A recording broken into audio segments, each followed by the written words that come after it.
Welcome back to the Toffee Booze, your source for all things Everton. I'm Ollie Hayes, and today I'm bringing my extra time match review for Everton 4, Leicester nil. Third straight win on the bounce, 9 points from a possible 12 for David Moyes on his return to Everton. And yeah, I'm very happy, I'm very buzzing with it. So I'm going to give you my thoughts on my extra time match review. But we'll start with the starting lineup. And obviously, we knew Beto would probably be the likely candidate to replace Dominic Calvert-Lewin. Obviously, the injured Dominic Calvert-Lewin after his injury at Brighton last weekend. But I think the biggest talking point was probably going to be around who was the replacement for Orel Mangala after his ACL injury. And James Garner came into the team, filled that role pretty well. I was pleased to see him back in the team. Obviously, he's recently made a return to the squad after a lengthy injury, a lengthy time on the sideline. So it's great to see him back out there. But everything else unchanged. I was happy with that too. I think it's a key to Moyes' early success back at Everton. I think it's him finding his suited starting 11 very early on. You often see managers where they're chopping and changing a lot of players. They're having experiments all over the pitch and who fits well where. I think David Moyes has nailed his starting 11 and his preferred starting 11. He's nailed that on very early in his tenure. So I think that definitely helps to his early success here at Everton. But we'll start with the first half. And we didn't have to wait long at all for anything to happen, for some action in that first half. A long ball forward by Jordan Pickford. Decore met it and finished into the corner after 10 seconds. I think it's the perfect start. I think it's the fourth fastest goal in Premier League history. And I think, on the one hand, it's a great record to hold, being in the top five for the fastest goal in Premier League history. But also, I think it calmed the nerves a lot of the Evertonians because, like it or lump it, this game was a six-pointer. It was a relegation six-pointer. I think if we were to come out on the wrong end of it, would have been looking over our shoulder massively rather than looking up the table. But I think it just calmed the nerves of all the Evertonians very early on. And I don't think you can get much earlier than a goal within 10 seconds. But we didn't stop there, did we? In that first half, Beto one-on-one after a great ball in behind, making it 2-0 after 6 minutes. An absolutely amazing finish, an amazing start. And it's so positive that we didn't just sit back and, once we did get that goal early doors, sit back and maybe, be a little bit more conservative and try and keep Leicester out. We carried on turning the screw. We carried on keeping the pressure going and managed to make it 2-0 in 6 minutes. It was like dreamland stuff, wasn't it? We never seemed to do that. But apart from that, the first half was relatively uneventful after those two early goals. Obviously, there was one flashpoint further on in the first half, which, arguably, I think on a different day, we do get a penalty in that first half. Beto running in behind, he seems to do well with these in behind balls where he's just, he's getting to a position where he's one-on-one with the keeper and having, maybe one or two touches to finish. I think that is his bread and butter. And we certainly saw that a lot when he was playing for Udinese over in Italy. But, he got one ball in behind and I think it was Vestergaard that just came and cleared him completely out. And in my opinion, I will be honest, from where I was sat in the ground, it didn't look like a penalty. I said, no, absolutely no way. It's just coming together.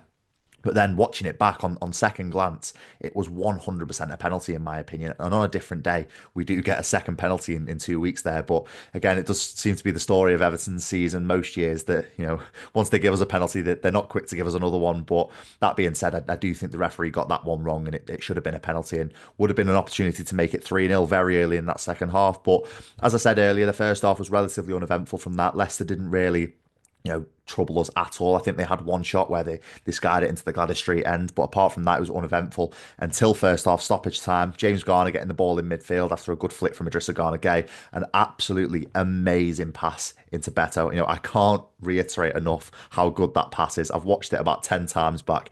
It's just the perfect weight of pass, and Beto has the easiest of finishes one-on-one with the goalkeeper, putting us 3-0 up at half time for consecutive home games. I can't remember the last time that happened, but as I said with Beto, it was a great finish, one touch to finish past the goalkeeper, and yeah, putting us 3-0 up going into the half time break. But I wanted to touch on Beto a little bit more. Obviously, he had a very good first half. Maybe he's a little bit non-existent in that second half, but I think he was probably running on adrenaline, and he hasn't played a lot of minutes in his time at Everton. So, but on Beto, I'm so pleased from there. I'm so pleased for his performance against Leicester. He's had a very difficult time of it at Everton. It's had to be said that he's had sporadic minutes in and out of the team, not getting a lot of chances, not getting a lot of opportunities. And obviously, in a Sean Dyche team where he was playing up front as sort of a target man, I don't think he's that kind of player. We know that Dominic Calvert-Lewin is a better player in terms of hold-up play. There's no denying that. But for Beto, I think he's just had such a torrid time at Everton. So to see him on the score sheet twice yesterday was so good. And I'm even thinking that the chances that he got and the chances that he took, would Dominic Calvert-Lewin have taken them? Obviously, it seems to be a little bit of a weak point of Dominic Calvert-Lewin's game is maybe one-on-ones, but Beto taking his opportunity, and what an opportunity he's had this week to get into the team and start staking his claim to that number 9 shirt at Everton. What an opportunity with him being the only fit striker. But I'm so happy for him. Fair play to him yesterday. He took his chance as well, and it does bode well for the current injury crisis that we've got up front. But yeah, moving on from that, going into half time, as I said before, 3-0 up at half time. I can't remember the last time we went in at 3-0 up in consecutive home games at half time. But we'll focus on the second half now, and it was more of the same, really. We were creating chances here and there. A big chance for Jesper Lindstrom, one-on-one with the goalkeeper, and he just unfortunately couldn't finish. I felt really sorry for Jesper Lindstrom yesterday because I think he is really working hard and he's trying to get that goal, he's trying to get that assist, but whatever he seems to do, he just can't quite find the net or find the assist. But yeah, apart from that, there was a few chances that we created here and there. Leicester didn't really trouble Jordan Pickford at all. They failed to really create anything meaningful, in my opinion, and I think that played into our hands because it meant that David Moyes could rotate the squad a little bit. He could make some changes where if the game was going against us and Leicester were pressing, maybe he wouldn't have been able to do that. We got some players on the pitch that might not have had minutes otherwise. Obviously, Ashley Young coming on the pitch, Nathan Patterson, Jack Harrison, and Tim Irabunam all getting a run out. Tim Irabunam, it was fantastic to see him back on the pitch as well. I think at the start of the season we maybe saw didn't see the best of Tim Irabunam because he was flung into a difficult situation. We had a lot of injuries at that point of the season early on in midfield. So him being flung in, I think it was quite difficult. But seeing him yesterday, I think he is going to be a really good player for Everton in years to come. And I was really happy to see him come back from injury. But to cap off a great performance, Iliman and Jai, I've not spoke about him at all yet this video. So you're all definitely waiting for me to mention him, but he was working very hard yesterday against Leicester, and he was working very hard in the box to nick it off the Leicester defender and coolly finish to put us 4-0 up. He deserved that for all his hard work yesterday, in my opinion. I thought he was absolutely fantastic and did everything right apart from getting the goal. So to see him in the second half stoppage time get that goal and put us 4-0 up, I was absolutely buzzing for him. But that capped off a very good performance for Everton. There was a few standout performers in my opinion. I've mentioned obviously Iliman and Jai. I think he worked really hard yesterday.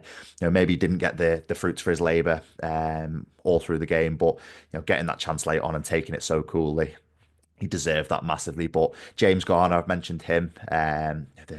The slide rule pass that he put in to Beto, I've already mentioned it once in this video. I've got to mention it again. It was absolutely fantastic, and to see him back on the pitch after a lengthy injury, it was really good to see. And I'm hoping now that James Garner can put that injury woe behind him, kick on and really stake his claim for the centre midfielder in the Everton team. Because as we know, we've got a little bit of an injury crisis with Orel Mangala. Unfortunately, getting that ACL injury, that was difficult news to hear. But James Garner seems to have filled that role really well yesterday. So there's every cloud, but there's every cloud has a silver line, and James Garner was definitely that yesterday. And then finally, my final standout performer has to be Beto. Him getting on the score sheet twice. It's just so good to see. As I said earlier, he's had such a torrid time at Everton, so to see him on the score sheet twice was definitely positive. And fingers crossed he can kick on now, maybe put a little bit of a run together. But just on yesterday, he was absolutely fantastic. One thing I will mention as well was an absolutely top prediction from me in the match review, in the match preview, sorry, for the Leicester game. I did say that we would win 3-0 rather than 4-0, but I did say that Iliman and Jai, Abdoulaye Doucouré, and Beto would all be on the score sheet. So I'm taking my credit for that one. I had to mention that at some point, and I'm taking my credit for a good prediction there. But that is all for today's match review of Everton 4, Leicester 0 at Goodison Park. Obviously, a third straight win on the bounce. Can we, convert that into a good performance in the FA Cup next weekend against Bournemouth? Fingers crossed. And then we have the small task of a Merseyside derby Wednesday after this coming Wednesday. So fingers crossed we can put something together there. But that is all from me today. Make sure you like, comment, subscribe. I'll speak to you soon.